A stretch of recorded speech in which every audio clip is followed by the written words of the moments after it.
खातून की संदूक बंद लाश का मुअम्मा 5 माह बाद हल। मर्द क्यों अपना हक समझता है कि अगर कोई औरत बिलफर्ज गलत रास्ते पे चलती भी है तो उसकी ज़िंदगी ख़त्म करती है बजाय कि उससे किनारा कशी इख्तियार करे। मोहब्बत की शादी का हौलनाक अंजाम, मोहब्बत करने वाला शौहर ही निकला कातिल। जिस रोज़ वो खातून की लाश मिली है उससे अगले रोज़ ही अपने मालिक मकान को कहता है कि जी किराया ज़्यादा है, मैं अफोर्ड नहीं कर सकता, तो मैं अपने पेरेंट्स के साथ शिफ्ट हो रहा हूँ। जालिम शौहर ने बीवी को कत्ल करने के बाद लगाए शर्मनाक इल्जामात। मैं मरीज जाता था मैच वगैरह खेलने के लिए, तो ये घर आता था। ये तुम्हें कैसे पता? ये मेरे बेटे ने बताया था। क्यों 6 माह तक वरसा खातून की गुमशुदगी पर रहे खामोश। मैं हैरान हूँ कि 6 महीने गुजर गए और किसी ने पुलिस से रब्ता ही नहीं किया। इसने सारों को तासुर ये दिया कि वो मुझे छोड़ के अपनी मर्जी से किसी और के साथ रह रही है, मुझे नहीं पता। बिस्मिल्लाहिर्रहमानिर्रहीम। अस्सलाम वालेकुम नाज़रीन, आप देख रहे हैं प्रोग्राम मुजरिम कौन। मेरा नाम आमिर डार है। मुझे आपको इस माशरे को एक बार फिर से मुबारकबाद इस बात की कि एक और हवा की बेटी को गैरत के नाम पे इंतहाई बेदर्दी से कत्ल कर दिया गया। एक 2 बच्चों की माँ को, तकरीबन उसकी उम्र थी 30 से 35 साल के दरमियान, उसके ही शौहर ने शक की बुनियाद पर कत्ल कर दिया कि इसके किसी के साथ ताल्लुकात हैं। ये मामला आखिर कब आके रुकेगा? हम फ़र्ज़ कर लें कि अगर ऐसा था भी तो उस औरत को छोड़ क्यों नहीं दिया गया, उसे अलहदगी क्यों नहीं इख्तियार कर ली गई? ये मर्द क्यों अपना हक समझता है कि अगर कोई औरत बिलफर्ज गलत रास्ते पे चलती भी है तो उसकी ज़िंदगी ख़त्म करती जाए बजाय कि उससे किनारा कशी इख्तियार कर ली?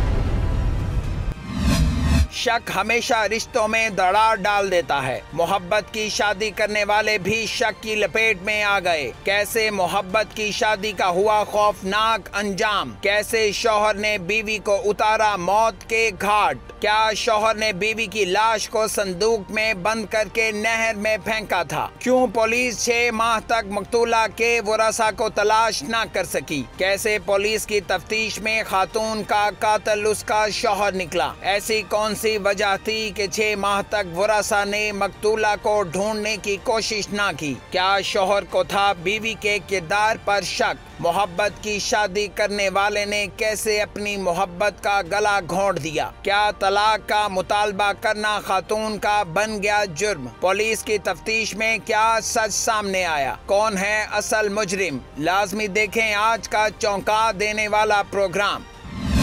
ये औरत कौन थी? इसे किस तरह से कत्ल किया गया? और ये जो कत्ल है ये तकरीबन 6-7 माह बाद किस तरह से इसका राज फिशा हुआ, ये सब पूछेंगे। मेरे साथ अदनान रशीद मौजूद हैं, इंचार्ज इन्वेस्टिगेशन है थाना हरबंसपुरा के। इन्होंने इस कत्ल के केस को ट्रेस आउट किया, इस मुल्ज़म को इतने महीनों बाद गिरफ़्तार किया। बहुत सारे सवालात हैं। इस औरत के किरदार पर उंगलियां उठाई गई, तो क्या कोई ऐसा सबूत है कि ये बदचलन थी या सिर्फ शक की बुनियाद पर, या मामला कुछ और है और कत्ल करने के बाद उसे ये रंग दिया जा रहा है? अदनान साहब से पूछेंगे। बहुत शुक्रिया आपका। अदनान साहब, सबसे पहले ये बताएं वक़ुआ कब का है? ये तो पिछले साल का है, ये इतनी देर से ट्रेस कैसे हुआ? 3 सितंबर 2020 को पुलिस को 15 पे कॉल मौसूल होती है कि नहर किनारे एक नामालूम लावारिस जो है वो बॉक्स पड़ा है, ट्रंक पड़ा है। पुलिस अफसर वहाँ मौका पे पहुँचते हैं, उसका ताला तोड़ा जाता है, तो उसमें से एक खातून की लाश बरामद होती है जो तकरीबन 34-35 साल के करीब जिसकी उम्र होती है, और लाश बिल्कुल सही हालत में होती है, गली सड़ी हुई या उसके साथ इस तरह का नहीं होता कि नाकाबिले शनाख्त। मतलब है कि बिल्कुल ताज़ा लाश। जी बिल्कुल, ये वक़ुआ अभी कुछ देर पहले हुआ। जी बिल्कुल इसी तरह। तो उस लाश पे कोई निशानात थे, ज़ख्म थे, कोई तशद्दुद के, या कत्ल कैसे किया गया? बज़ाहिर उसके ऊपर सिर्फ एक ही निशान था, किसी तेज़ धार आले से कान की लोथ से, और ये गाल के ऊपर एक निशान था। उसके अलावा ज़ाहिरी तौर पे उसके जिस्म पे कोई भी निशान नहीं था। लेकिन उस निशान से देख के तो जाहिर है कि आप भी कंफ्यूज हुए होंगे कि उससे कोई इंसान मर तो नहीं सकता। जी बिल्कुल, ये कॉज ऑफ डेथ नहीं होती। जी बिल्कुल इसी तरह। ठीक है, बहरहाल फिर कैसे बनी? उसके बाद उस लाश को जो है हमने बड़ी कोशिश की कि ये ट्रेस हो जाए, इसका कोई मुद्दई मिल जाए या वारिस मिल जाए जिसकी मुद्दईयत में मुकदमा दर्ज करवाएं। करीबी मसाजिद वगैरह में ऐलानात किए गए, और भी जो कोशिशें थी वो की गई, लेकिन इस खातून की शनाख्त मुमकिन ना हो सकी। पुलिस ने अपनी मुद्दईयत में 302 का पर्चा दर्ज किया और उस लाश को हमने डेड हाउस जमा करवाया पोस्टमार्टम वगैरह के लिए। जो भी SOPs थी उन्हें पूरा किया गया और उस खातून के जो फिंगर लाश को फिर दफना दिया गया? जी, लाश को दफना दिया। ठीक है, फिर वो जो पोस्टमार्टम हुआ, जाहिर है उसकी रिपोर्ट आई होगी, उस पोस्टमार्टम में क्या सामने आया कि किस तरह से ये कत्ल हुआ? पोस्टमार्टम के अंदर सिर्फ एक ही ज़रब आई, जैसे मैंने आपको पहले ही बता चुका हूँ, वही ज़रब थी। और उसके बाद जब हमने उसकी लाश की फिंगरप्रिंट्स लिए, ठीक है, और उन्हें हमने क्रिमिनल रिकॉर्ड से भी चेक करवाया, PFSA से उनको क्वालिटी इंप्रूव करवाई उनकी, और फिर हमने जब देखा कि क्रिमिनल रिकॉर्ड में उसका कोई रिकॉर्ड मौजूद नहीं है, फिर हमने उसे नादरा में शनाख्त के लिए भेज दिया। ठीक है, तकरीबन 4-5 माह के वक्फे के बाद वो हमें लेटर दोबारा मौसूल हुआ तो पता लगा कि ये मकतूला का नाम समर नासिर है, इसके खामन का नाम नासिर हुसैन है, लाहौर के ये रहायशी हैं। और उस मकतूला के शनाख्ती कार्ड नंबर चूँकि हमारी एक्सेस में आ गया था, वहाँ से हमने आगे वर्किंग की, उसकी फैमिली के बाकी लोगों की इन्फॉर्मेशन ली, तो बड़ी हैरानकुन बात सामने आई कि उसका खामद नासिर जेम्स जो लाहौर का ही रहायशी है और उसकी बीवी तकरीबन 5-6 माह से लापता है, उसने लाहौर के किसी थाने में भी उसकी गुमशुदगी या अगवा का मुकदमा दर्ज नहीं करवाया। ना खामद ने, ना इस लड़की के जो घर वाले थे, कोई माँ बहन, जी कोई जो इसके बुरा किसी ने भी क्या वजह थी ये लावारिस की तरह से इसके साथ क्यों सलूक किया जाए? इसने फैमिली में ये तासुर दिया कि उसके नाजायज़ मरासम थे और उसके ताल्लुकात थे, तो वो मुझसे, आप लोगों को पता है कि मुझसे अलहदगी चाहती थी, तो वो मुझसे अलहदा होकर कहीं रुपोश हो गई है और जिस शख्स के साथ उसके ताल्लुकात का ये बताता था उसके साथ रह रही है। तो उसके घर वालों ने भी जो है ना उसको ख़ास परस्यू नहीं किया और ना ही किसी जगह पे उन्होंने कोई FIR वगैरह कटवाई। हैरत है, वरासा ने कई माह तक लापता खातून को ढूंढने की कोशिश भी नहीं की। मकतूला के घर वालों ने किसी थाने में गुमशुदगी की रिपोर्ट तक दर्ज न करवाई। पुलिस के लिए खातून की संदूक बंद लाश एक मुअम्मा बन गई थी। मियाँ कोई इल्ज़ाम लगा रहा है और अगर उसमें हकीकत है या नहीं है तो सब खामोश हो गए, सब ने खामोशी इख्तियार कर ली कि ठीक है बेटी थी हमारी, उसे कत्ल कर दिया, तो बस मामला उस टाइम तो उन्हें कत्ल का नहीं ना पता था। इसने तो यही तासुर दिया ना कि वो अपनी मर्जी से मुझे छोड़ के जा चुकी है। अच्छा, लड़की के घर वालों को ये बताया कि वो यहाँ से जा चुकी है, मुझे छोड़ के चली गई है, जॉब उसने छोड़ दी है, तो मुझे नहीं इल्म कि वो कहाँ रह रही है। इसने ये तासुर दिया था। तो ये जो आप कह रहे हैं घरेलू नाचाकी, ये क्या घर के हालात ठीक नहीं थे, कोई माली हालात ठीक नहीं थे, किस वजह से लड़ाई रहती थी? ये दोनों एक निजी स्कूल के अंदर स्पोर्ट्स इंस्ट्रक्टर हैं जी। ठीक है, मकतूला भी और कातिल भी। अच्छा। और लाहौर के अंदर ही ये जॉब करते थे, किराए के एक मकान में राइश पजीर थे। माली हालत इनकी लोअर मिडिल क्लास आप कह लें कि उसके दरमियान थी। घरेलू नाचाकी की वजह इनके माली हालात नहीं थे, घरेलू नाचाकी की वजह इस कातिल का अपनी बीवी के किरदार पे उंगलियां उठाना और किरदार पे शक करना। इसका कोई सबूत भी था? इसका सबूत इसके पास बाजार इसने ना तो तफ्तीश में हमें दिया, इल्ज़ाम तराशी की हद तक इल्ज़ाम तराशी है। तो आपने ज़ाहिर काउंटर भी चेक किया होगा जी, गली मोहल्ले से, रिश्तेदारों से, लड़की के घर वालों से कि ये जो इतना बड़ा इल्ज़ाम लगा रहा है कि मैंने इस वजह से कत्ल किया, इसका किरदार ठीक नहीं था, तो वो आपको उसकी तस्दीक हुई कहीं से? उसके वालिदैन ने इस चीज़ की तस्दीक तो की है कि वो इससे तलाक लेना चाहती थी और इसके साथ नहीं रहना चाहती थी और किसी दीगर शख्स से शादी करना चाहती थी, किसी और से शादी करना चाहती थी। जी, इस हद तक ये बात है। इसके अलावा कोई भी? इसके अलावा अब ये कहता है कि जी मैं कुछ दिनों के लिए शहर से बाहर था अपने काम के सिलसिले में, मैं वापस आता हूँ, मेरा जो बेटा वो यहीं पे था जी अपनी वालदा के साथ, उसने किसी मर्द को, किसी गैर मर्द को घर में देखा जी, देखा भी उस बच्चे ने, या ये मतलब जो ये बातें कर रहे हैं इसमें कोई हकीकत नज़र नहीं आ रही। 10 साल का बच्चा है इसका, अलीशा उसका नाम है। ठीक है। तो वो सिर्फ ये बताता है कि जी मैं एक दिन जब मेरा वालिद घर नहीं था, शहर से बाहर था किसी काम के सिलसिला में, तो मैं घर आया तो मेरी वालदा ने जो है ना मुझे दरवाजे से ही पका दिया। इससे ज़्यादा उसने भी कुछ नहीं देखा। यानी उस बच्चे ने कोई देखा नहीं अपनी आंखों से? ऐसा कुछ। इसका तो मतलब ये है कि इसमें कोई हकीकत नहीं है, वजह फिर कोई और हो सकती? वजह जो है वो यही है, किरदार गैरत के नाम पे, ऑनर के लिए। इसका सबूत नहीं है ना किसी के पास, ना उस बच्चे ने अपनी आंखों से देखा, ना इसने मुलज़िम ने कभी अपनी आंखों से देखा। और उसके वालिदैन के भी कि वो कहती थी कि मैं इसके साथ नहीं रहना चाहती, इसे डाइवोर्स लेके मैं किसी दीगर शख्स से शादी करता। तो ये तलाक क्यों नहीं देता था? ये कहता है कि जी मुझे अपने बच्चों की बड़ी फिक्र थी, मैं उसे समझाता था कि अगर मैं तुम्हें तलाक दे दूंगा तो हमारे बच्चे जो हैं वो कैसे बड़े होंगे। तो जब कत्ल किया तो उस वक्त बच्चों का ख्याल नहीं आया? ज़ाहिरी बात है, इतना घनावना फेल इसने किया तो उस टाइम तो इसे नहीं ख्याल आया, ना बच्चों का, ना बीवी का, उस बीवी का जिससे इसने 12 साल पहले मोहब्बत की शादी की है। तो ना साहब जिस मर्द का ये नाम लेता है कि उसके साथ ताल्लुकात थे, उसके साथ ये शादी करना चाहती थी, तो उससे कोई आपने तस्दीक की, उससे पूछगिछ की कि तुम्हारा उससे रब्ता था, या उसकी कॉल रिकॉर्ड निकला हो कि वाकई उसके साथ राब्ते में थी? जी वो खातून उसके साथ राब्ते में थी, वो भी उसी निजी स्कूल के एक टीचर थे। वो अब जॉब वहाँ से छोड़ चुका था कुछ अर्सा पहले, वो भी उसी स्कूल में स्पोर्ट्स का ही इंस्ट्रक्टर था, टीचर ना हो स्पोर्ट्स इंस्ट्रक्टर कह लें। उसे कोई शामिल तफ्तीश किया है या उससे पूछगिछ की? उसके जो मकतूला का CDR रिकॉर्ड जो हमारे पास उसकी शनाख्त आ गई, तो फिर हमने उसकी जो ज़ेर इस्तेमाल मोबाइल नंबर हैं वो भी लिए, तो इस बात की दोबारा तस्दीक होती है कि उस शख्स के साथ वो मुतअद्दिद दफ़ा राब्ते में थी। मकतूला अपने कलीग के साथ राब्ते में थी। सच्चाई क्या है? क्या शौहर ने खुद को बचाने के लिए बीवी के किरदार पर लगाए थे इल्जामात, या फिर बीवी का था किसी गैर मर्द के साथ ताल्लुक? कैसे शातिर मुलजिम ने बीवी को किया था कत्ल? कैसे 6 माह तक पुलिस को दिया था चकमा? अमूमन देखा गया है कि लव मैरिज करने वाले जोड़े बजाय एक दूसरे पर अंधा एतबार करने के शादी के बाद एक दूसरे को शक भरी नजरों से देखते हैं। इस केस में भी लव मैरिज करने वाले ने महज शक की बिना पर बीवी को कत्ल कर दिया। ऐसा क्यों होता है? ये एक अजीब सी बात लगती है और सुनने वाले को भी हैरत होगी कि एक ऐसी शादी जो कि आइडियल होनी चाहिए, एक ऐसी शादी जिसके अंदर उन लोगों को खुशी खुशी साथ रहना चाहिए क्योंकि वो अपनी मर्ज़ी से शादी करें, ऐसी चीज़ क्यों फिर अकर कर रही है? इसका number 1 reason in my opinion is this कि जब आप एक रिलेशनशिप में जाते हैं, उसका जो भी प्रोसेस होता है, आपने कैसे किसी से बात की, कैसे आप उस रिश्ते के अंदर ढलते हैं एक दूसरे के साथ, एक पार्टनर को अपने दूसरे पार्टनर की इन एंड आउट उस लिहाज से पता होती है।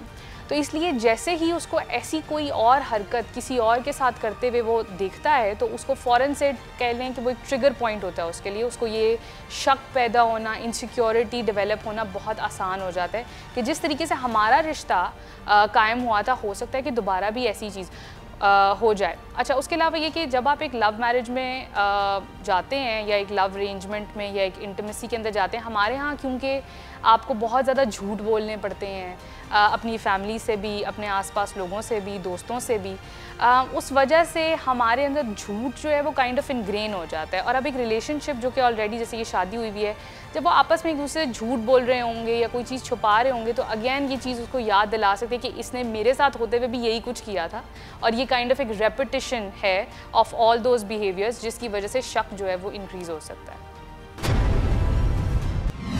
मोहब्बत की शादी करने वाले ने जो कयामत बर्पा की वो उसी की ज़बानी सुनिए। नाज़रीन, नासिर जेम्स इस मुल्ज़म का नाम है जिसने अपनी बीवी को कत्ल किया। इस कत्ल को कई माह तक छुपाता रहा, उसका गला दबाया, उसी के बैग की तनी के साथ गला दबाने के बाद जब उसका सांस निकल जाता है उसके बाद उसे ये एक संदूक में बंद करता है और उसकी लाश को बिल्कुल लावारिस समझ के और फेंक के चला जाता है। और फिर 6 माह तक चूँकि उसकी शिनाख्त नहीं हो पाती, तसल्ली से ही अपने घर में रहता है और अपने रिश्तेदारों को, घर वालों को, बच्चों को और अपनी बीवी के घर वालों को ये बताता है कि वो किसी के साथ भाग गई है। यानी एक तो उसका इंतहाई बेरहमाना तरीके से कत्ल करता है और उसके बाद फिर उस पर इल्ज़ाम लगाता है वो यहाँ से जा चुकी हुई है। पुलिस बहरहाल, कत्ल जिस तरह हम हमेशा कहते हैं, कत्ल कभी छुप नहीं सकता, कभी ना कभी तो ये राज आया होना होता है। बिल्कुल ऐसा ही हुआ। इसे जब पुलिस ने गिरफ़्तार किया, वो शनाख्त हुई लाश की, इसे गिरफ़्तार किया तो इसने सच सच बता दिया। वो सच क्या है, इसकी नज़र में सच क्या है और जो ये कहता है उसमें कितनी हकीकत है, वो आपको बताएंगे। इससे बात करते हैं। नासिर, क्या काम करती है बताओ? सर मैं स्पोर्ट्स टीचर हूँ। अच्छा, और तुम्हारी बीवी? वो भी स्पोर्ट्स टीचर। मकतूला बीवी तुम्हारी? हाँ जी, वो भी स्पोर्ट्स टीचर। अच्छा, कब शादी हुई थी? हमारी 2007 में। ये मोहब्बत की शादी थी, लव मैरिज थी? जी सर। घर से को भाग की शादी की थी? नहीं, लव मैरिज था लेकिन मान गए थे घर वाले। मान गए थे घर वाले, ठीक है। शादी कितनी देर तक ठीक चलती थी? तकरीबन 6 साल तक बिल्कुल ठीक थी। बिल्कुल ठीक थी। 12 साल औलाद भी थी? हाँ जी। एक बेटा एक बेटी? बेटा बड़ा है? जी, छोटी बेटी है? हाँ जी। 6 साल तक बकौल तुम्हारे बिल्कुल मामला ठीक थे, शादी बिल्कुल ठीक निभ रही थी। उसके बाद क्या हुआ अचानक से? उसके बाद सर इसी के स्कूल में स्पोर्ट्स टीचर था इसके साथ। अच्छा। तो उसके साथ इसका अफेयर हुआ जिसकी वजह से काफ़ी लड़ाई झगड़े हमारी इस बात की तस्दीक कैसे हुई कि इसका अफेयर चल रहा है? सर इस बात की इस तरह हुई कि वो खुद मानी, मोबाइल पे हाँ जी फ़ोन वगैरह करती थी, मैं आउट ऑफ सिटी जाता था। हाँ। नहीं, अभी जरा रुक जाओ, तुम कह रहे हो 6 साल बिल्कुल ठीक गुजरे, 6 साल बाद इसका एक नया अफेयर शुरू हो गया। जी जी। तो तुम ये कह रहे हो पिछले 6 साल से उसका अफेयर भी था? जी, चल रहा था वो? बिल्कुल। ये अफेयर किस नौइयत का था? सिर्फ बातचीत होती थी या मुलाकात भी होती थी? सर बातचीत भी फ़ोन पे होती थी और मुलाकात भी होती थी। तुम्हारे सामने भी बात करती थी फ़ोन पे? हाँ जी। और वो मानती भी थी? हाँ जी। कि मैं किसी को पसंद करती हूँ? हाँ जी। और इसी वजह से वो तलाक भी मांग रही थी, खुला मांग रही थी कि मुझे छोड़ दो? बिल्कुल सर। छोड़ा क्यों नहीं उसे? सर छोड़ रहा था मैं, बस एकदम से नहीं, वो तलाक का मुतालबा कर रही थी, बार बार कर रही थी, और तुम मस्जिद थे कि मैंने तुम्हें छोड़ना नहीं। हाँ जी। मैं वजह क्या थी इसकी? सर वजह ये थी कि मैं लव मेरी शादी की हुई थी, तो मैं यही चाहता था कि तू जो मर्जी कर, हाँ। लेकिन रह हमारे पास। अच्छा, हम तुमने अपने ये बच्चों को इजाजत दे दी कि हाँ अगर जी। तुम्हारे बाहर कोई ताल्लुकात हैं किसी मर्द के साथ, जी जी वो तुम रखो, हाँ जी। लेकिन मेरे साथ भी रहो। मेरे साथ भी रहो। अच्छा, ये बात सिर्फ तुम्हें पता है और उसे पता थी या किसी और को भी पता है? कोई रिश्तेदारों में, उसके घर वालों को, तुम्हारे और घर वालों को, किसी को पता है ये बात? सर वैसे तो स्कूल में जैसे वो टीचर्स वगैरह उन सबको भी पता था, वो अच्छा। भी बताते रहते थे, लेकिन मैं कहता था कोई बात नहीं, खुदा एक ना एक दिन इसे अक्ल दे देगा। अच्छा, नहीं फोन पे रिश्तेदार- बात करती थी, ये तो तुम्हारे सामने करती थी, बकौल तुम्हारे। अब मुझे ये बताओ कि वो मिलती भी थी उस इंसान के साथ, जी उस सर। गैर मर्द के साथ, जी जी ये तुमने कभी अपनी आंखों से देखा? हाँ जी सर, एक दफ़ा कब मैंने देखा? मैं जब स्कूल से एक दफ़ा घर आ रहा था तो वो अंदर था, तो नासिर झूठ नहीं बोलना। नो सर, अभी जब ये कैमरास बंद थे, मैंने तुमसे बात की, तुमने कहा कि मैंने मैंने देख- कभी अपनी आंखों से नहीं देखा। आंखों से देखा नहीं था, हाँ, फिर लेकिन अंदर वो होता था। वो अंदर होता था। जी जी तो ये कैसे हो सकता है कि तुम घर के अंदर आ चुके हो, वो भी घर के अंदर है, तो वो क्या मैं सर उड़ एक जाता ही था? दफ़ा हाँ नहीं, जब हुआ ना तो मैं एकदम जब मैंने देखा एक दफ़ा, हाँ। तो मैं उसी टाइम वापस हो गया। तुम अपना बयान बदल रहे हो, तुम कह रहे हो मैंने अपनी आंखों से नहीं देखा, लेकिन वो अंदर होता था। तुम्हें ये कैसे पता है वो अंदर होता था? निकलते हुए तुमने कभी नहीं देखा? निकलते हुए भी सर जी एक दो मरतबा देखा था मैंने।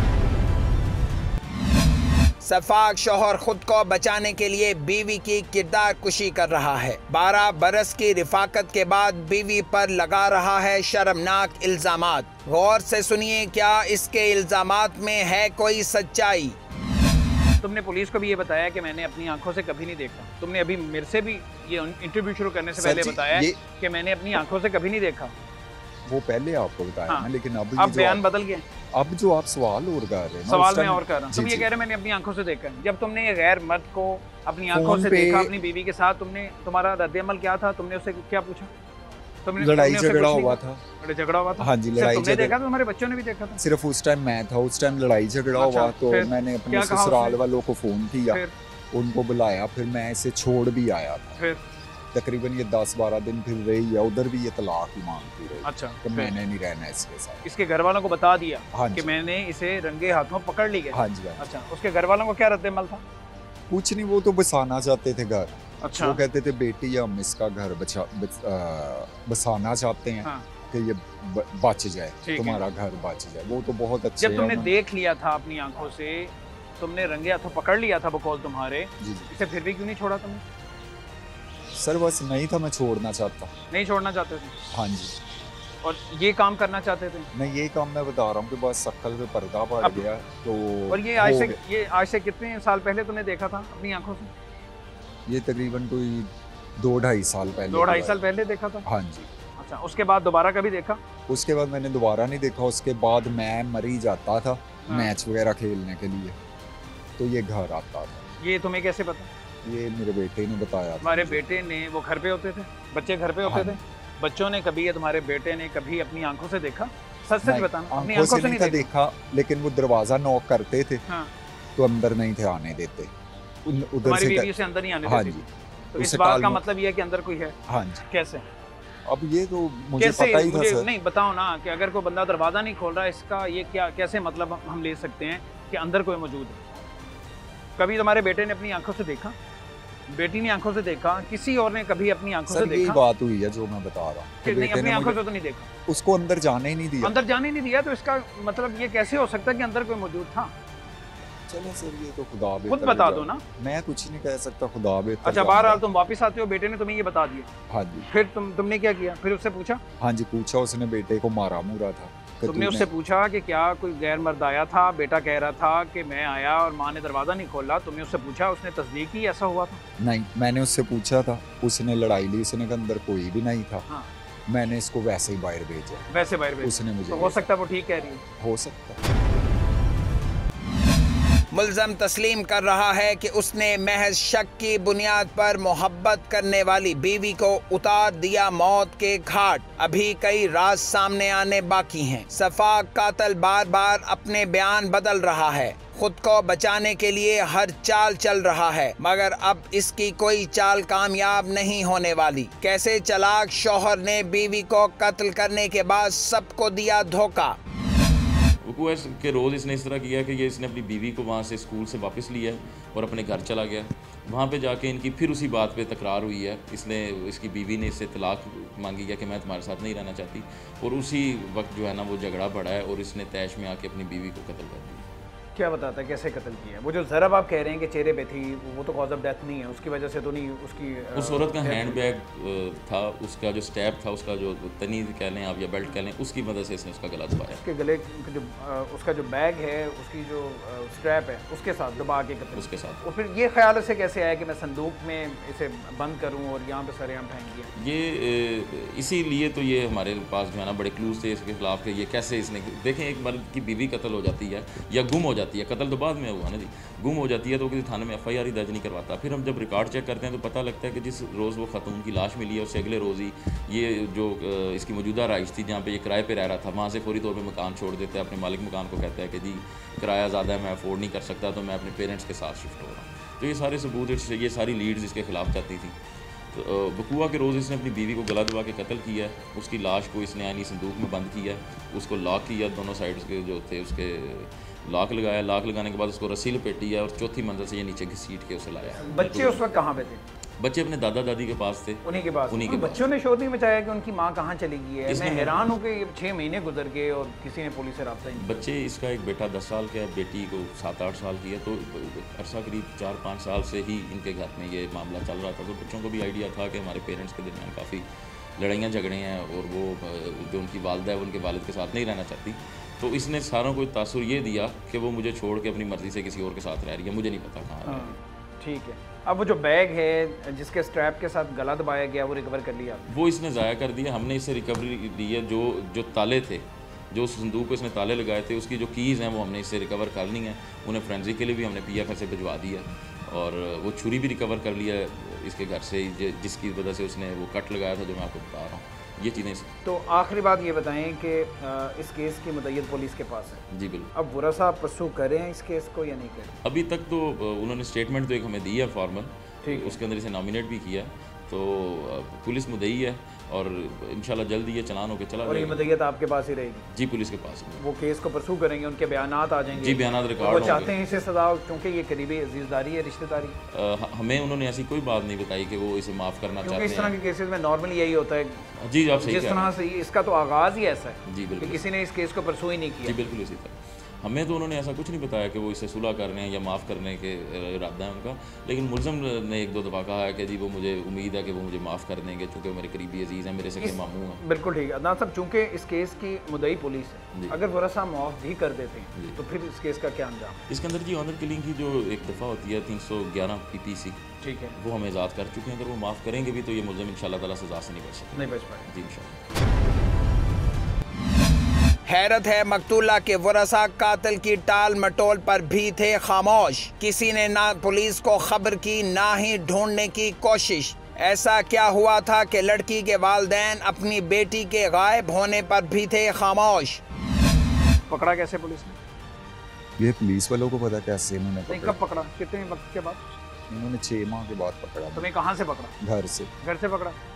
जब थाने आए सारा सच बता दिया? हाँ जी। तो ये सोचा हुआ था जब भी पुलिस मुझे पकड़ेगी मैं सब बता दूंगा, हाँ? या तसल्ली से इसको नहीं सर, सुकून में थे कि ठीक है कि एक गन था, मैंने साफ कर दिया? बस मुझे पता था कि पकड़े मैंने जाना है। तुम्हें कैसे पकड़ा?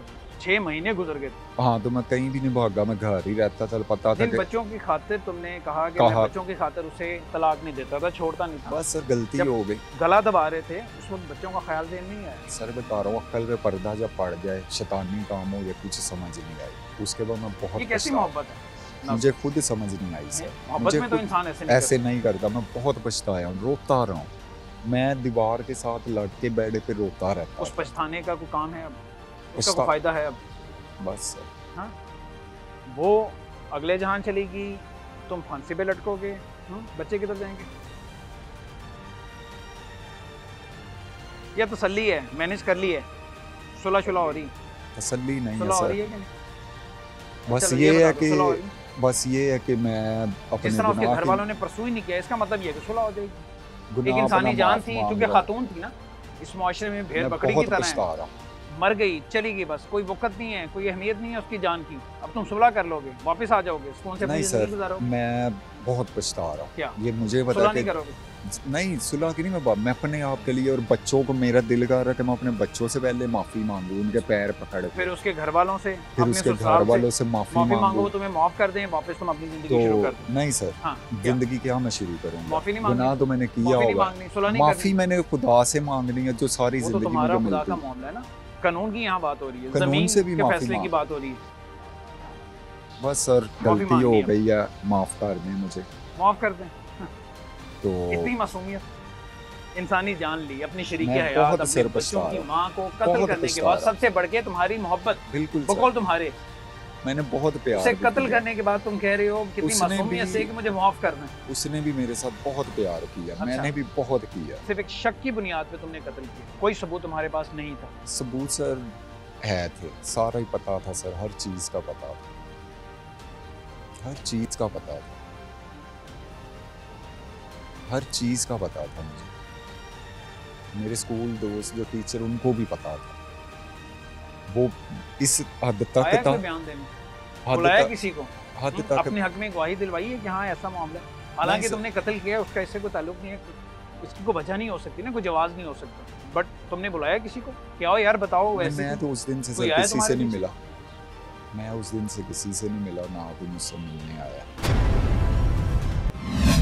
शातिर मुल्ज़म अब हीले बहाने कर रहा है, उसके पास कोई सबूत नहीं है, उसने महज शक की बुनियाद पर किया है कत्ल। हैरत तो मकतूला के मैके वालों पर हो रही है। सवाल ये है, जब शौहर ने कहा उसकी बीवी आशना के साथ भाग गई है तो लड़की के वालिदैन ने उस बात की तस्दीक क्यों न की? क्यों खामोश हो गए? आखिर क्यों ऐसे मामलात पर हमारा दिमाग काम करना छोड़ देता है? पहली बात, हमारा कल्चरल सेटअप इतना प्रेशराइज करता है माँ बाप को, स्पेशली लड़की के माँ बाप को, कि उन्होंने तस्लीम करना है, मान लेना है, एक्सेप्ट कर लेना है जो भी लड़की के ससुराल वाले कह रहे हैं। उसके अलावा उसके 2 बच्चे हैं और उनको ये भी फ़िक्र होगी कि बच्चों का ख्याल अब कौन रखेगा।